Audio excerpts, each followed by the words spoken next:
a lot of gaming institutions have been constructed on reservations. So because of that, we see a lot of new infrastructures being built up, and a lot of new roads, new hospitals, clinics, things that we didn't have before. This walk, of course, has shown to us. We split the walk in, as soon as we left San Francisco. We split it in two: the northern walk, which went straight across the states, and we took the southern route.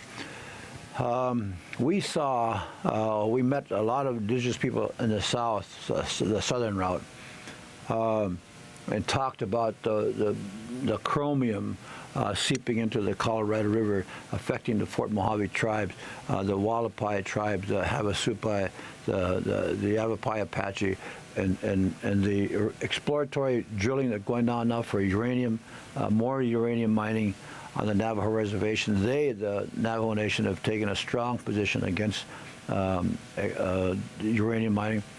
But we saw not only the proposed buildings of new plants, but we met with the grandmothers, people of my age. I'm 75, people older, like 80-year-old grandmothers, and we heard their stories firsthand. Some of them wept openly in telling us their stories about how they felt the contamination of the water was affecting the ceremonies, how the contamination of the air was affecting, the breathing.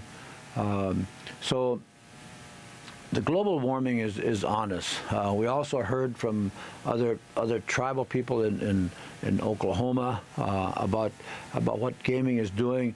And there's a lot of people who are concerned that the gaming is giving more power to the tribal councils, and they in turn, some of them we saw where there's actual misuse of their power in Oklahoma. But that's also in other states, Minnesota, and also in California, where there's misuse of huge power, and because they've got it from gaming. And the community people aren't allowed to sometimes speak up against the new power that we have. That's on the negative side. On the positive side of gaming, as I said, we're building more schools, more hospitals, more clinics. The infrastructure is being built up. We see a lot of new relationships between the counties and the states where we have big casinos. We now, in some places, we employ more non-Indians than we do Indian people, and that's a good relationship that we have with a lot of the counties and states across this country.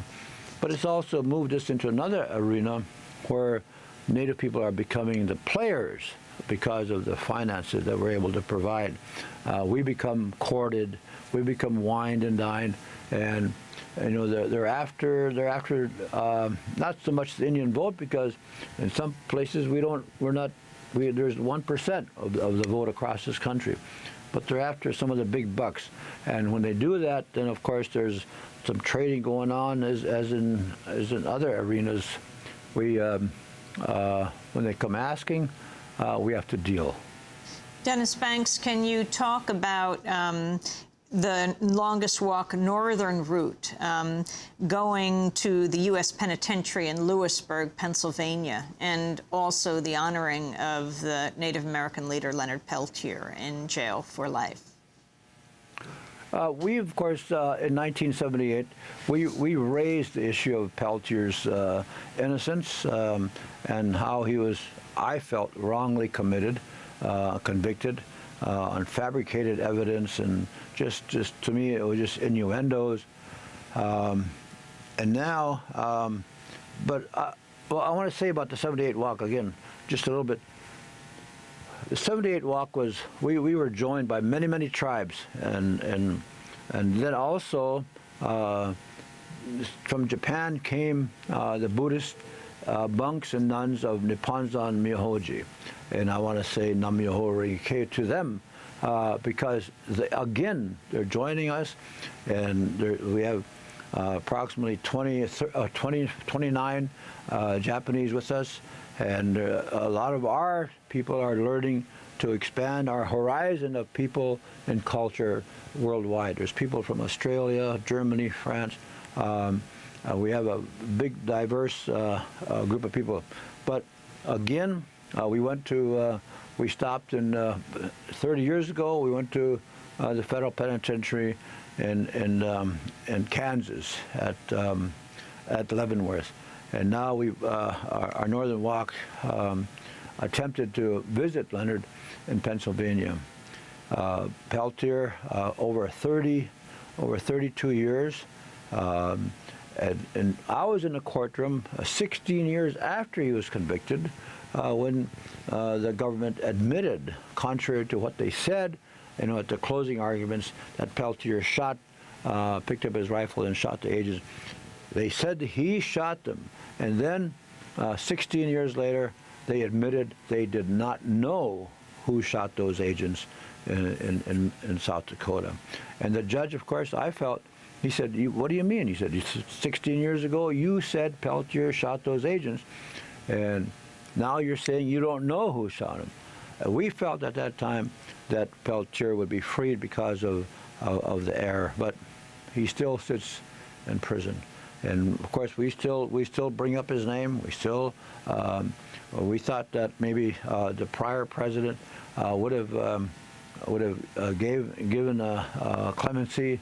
We of course knew right away that it was struck down for a clemency hearing with President Bush, and so we know that that's out of the picture. So we have to rely on the American people to stand with us on this one.